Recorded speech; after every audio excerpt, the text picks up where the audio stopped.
ये खबर पारुल यूनिवर्सिटी द्वारा प्रस्तुत की गई है। फ्रांस में जानलेवा गर्मी का कहर, क्या वाकई इस तपिश का अमेरिका जिम्मेदार है? एयर कंडीशनिंग पर अब छिड़ी है जंग। मौत का सिलसिला आखिर कब थमेगा? नमस्कार, मैं हूं आपके साथ दीपिका पांडे और आप देख रहे हैं दैनिक जागरण न्यूज। आज की तस्वीर देखिए। यूरोप, जो अपनी ठंडी हवाओं और सुहाने मौसम के लिए जाना जाता था, आज वो खुद आग की भट्टी बन चुका है। सड़कों का डामर पिघल रहा है, रेल पटरियां जवाब दे रही हैं और इंसान तो बेबस है। लेकिन क्या आप जानते हैं, इस तपिश के बीच एक ऐसी जंग छिड़ी है जो सत्ता के गलियारों से होते हुए आपके घरों तक पहुंच गई है। पेरिस की सड़कों पर गर्मी का कहर है तो पेरिस की डिप्टी मेयर ऑड्रे पुलवार ने एक बड़ा इल्जाम मढ़ दिया है। उन्होंने सीधे सीधे अमेरिकियों को जिम्मेदार ठहराया। क्यों? क्योंकि पेरिस में हर कमरे में एसी नहीं है और अमेरिका ने इस बात का मजाक उड़ाया। सुनिए पुलवार क्या कहती हैं। वो कहती हैं कि अमेरिका ने दशकों तक वातावरण को कार्बन बुफे की तरह इस्तेमाल किया है, मतलब खूब प्रदूषण फैलाया और अब पेरिस के एसी ना होने पर हंस रहे हैं। दरअसल इस हफ्ते फ्रांस में 43 डिग्री सेल्सियस तापमान के बावजूद वहां एयर कंडीशनिंग की कमी पर अमेरिकी मीडिया में काफी मजाक उड़ाया गया। इसके जवाब में पुलवार ने कहा, अमेरिका ग्रीन हाउस गैस उत्सर्जन में दुनिया में सबसे आगे है और जिसने दशकों तक वातावरण को कार्बन बुफे की तरह इस्तेमाल किया है, वो ग्लोबल वार्मिंग के लिए काफी हद तक जिम्मेदार है। अमेरिका की वजह से ही फ्रांस में 1300 से अधिक लोगों की मौत हुई है। पुलवार ने सोशल मीडिया पर लिखा, प्रिय अमेरिकी पत्रकारों और सोशल मीडिया इन्फ्लुएंसर्स, आप में से कुछ लोग कई दिनों से पेरिस का मजाक उड़ा रहे हैं क्योंकि यहाँ हर कमरे में एसी नहीं है। हे भगवान, ये तो हद है।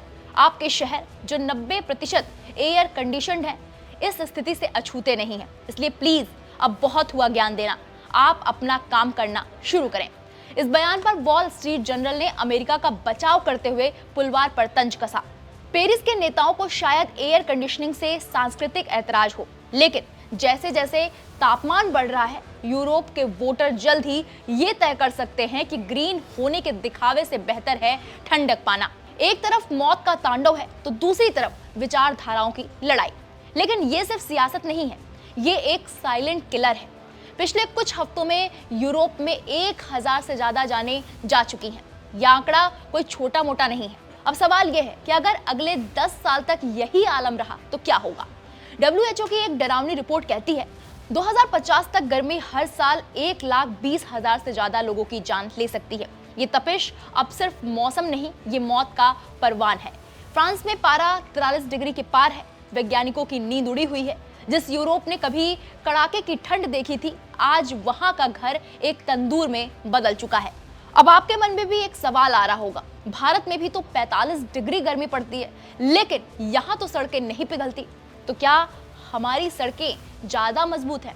नहीं, खेल इंजीनियरिंग और जलवायु का है। यूरोप की सड़कें बनती हैं ठंड को हराने के लिए। वहां बर्फ जमती है, फिर पिघलती है। अगर सड़कें सख्त होंगी तो वो दरक जाएंगी, इसलिए वहां हॉट रोल्ड एस्फाल्ट का इस्तेमाल होता है, जिसमें बिटुमेन यानी डामर नरम होता है। ये सर्दी में तो लचीला रहता है, लेकिन जब 40 डिग्री की गर्मी पड़ती है तो यही डामर घी की तरह पिघल जाता है। अगर भारत की बात करें तो भारत की कहानी अलग है। हमारी सड़कों की प्राथमिकता ही गर्मी है।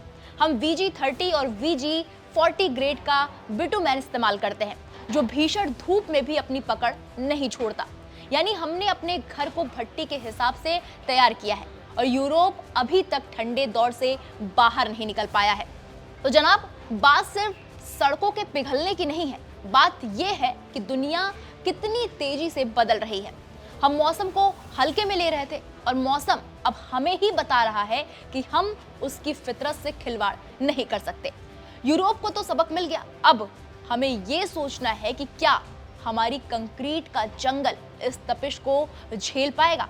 आज की रिपोर्ट में इतना ही। बाकी पेरिस के डिप्टी मेयर के बयान पर आपकी क्या राय है, हमें कमेंट बॉक्स में जाकर जरूर बताइएगा। बाकी बड़ी खबरों के लिए आप देखते रहिए दैनिक जागरण न्यूज और इस पर्यावरण का ख्याल रखिए, क्योंकि ग्रीन होने का दिखावा नहीं करना है, बल्कि ठंडक अब इंसान की सबसे बड़ी जरूरत बन चुकी है।